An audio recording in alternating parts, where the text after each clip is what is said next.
Bonjour et bienvenue dans la petite météo du Tao. J'espère que vous avez bien dormi.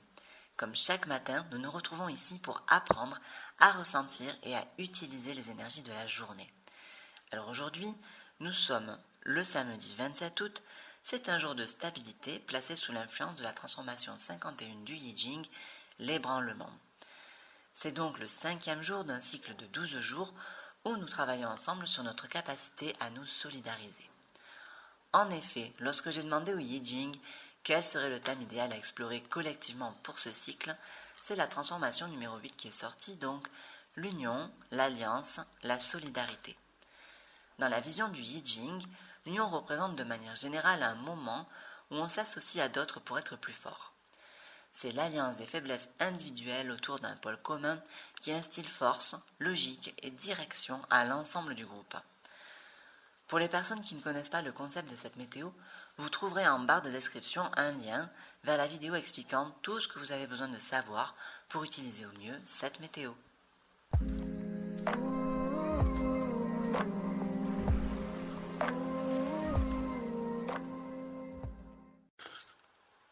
Alors un jour de stabilité, c'est un jour où on va être amené à réfléchir au développement potentiel de notre projet. Et si vous voulez, c'est un petit peu comme prévoir de faire un voyage et de se dire, ok, bon, il peut faire chaud, il peut faire froid, je vais peut-être avoir besoin de ça, et donc on pense, sur cette journée, on pense à tout ce que va impliquer un petit peu le développement du thème qu'on a choisi d'explorer. Il faut savoir aussi que, au-delà d'un thème, sur une journée de stabilité, en général, les actions qu'on fait risquent de perdurer. Il y a une énergie comme ça.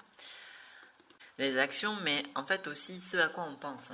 Il y a quelque chose qui fait que c'est porté à durer longtemps. Voilà. Donc plutôt on fait attention sur cette journée à ce qu'on fait, à ce qu'on pense. On cultive, on cultive ce qu'on a envie de voir plus tard. On prend soin de notre futur sur un jour de stabilité.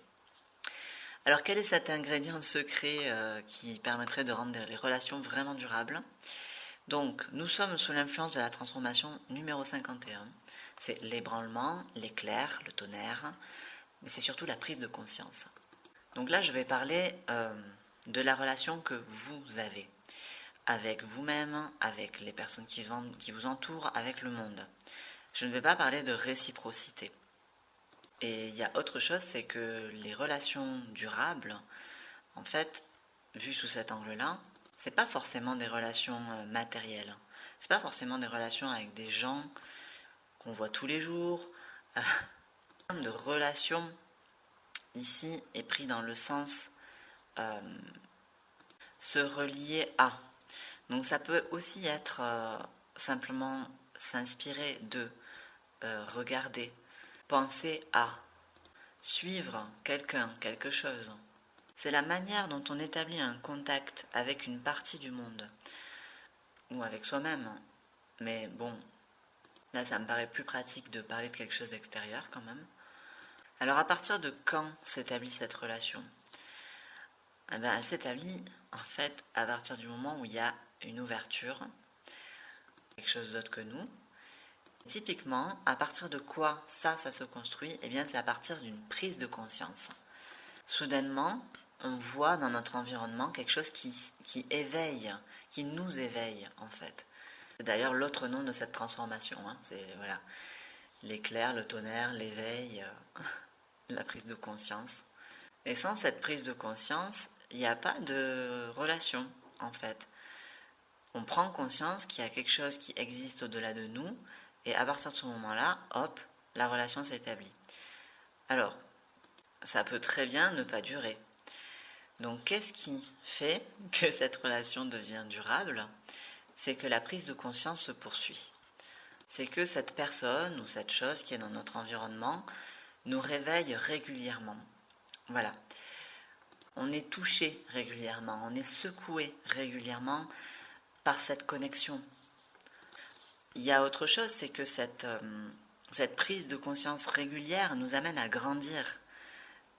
C'est pas juste être secoué, c'est pas prendre énormément de plaisir sur un moment, c'est vraiment la notion qu'il y a un avant et un après, et que cette connexion nous fait passer régulièrement de cet état de « Ah ben, avant j'étais comme ça, et maintenant, grâce à cette connexion, je suis autrement ».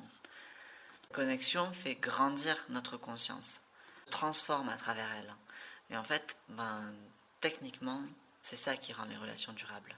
Quelles sont les relations dans votre entourage qui vous procurent cet état très particulier? Quelles sont les relations qui vous réveillent régulièrement, qui vous font vous sentir vivant, qui vous font vous sortir de votre zone de confort? Parce que c'est pas confortable comme processus. Ce que je veux dire par là, c'est qu'il peut y avoir des relations que vous considérez comme étant toxiques, alors qu'en fait elles sont très bonnes pour vous parce qu'elles vous permettent de grandir, en fait. Vraiment, c'est cette vision-là très particulière et quand même pour le moins taoïste, quoi, que je pense que cette journée nous invite à adopter. Voilà, simplement regarder nos relations avec ce critère unique de est-ce qu'elles me permettent de me remettre en question régulièrement. Merci d'avoir regardé cette vidéo jusqu'au bout. Dites-moi dans les commentaires comment vous avez ressenti la journée de la veille et n'hésitez pas à me solliciter pour un tirage de Yi Jing ou pour un accompagnement personnalisé basé sur votre thème en astrologie chinoise. Et puis surtout, prenez le temps de sentir pleinement ce que cette journée vous propose d'unique. À demain!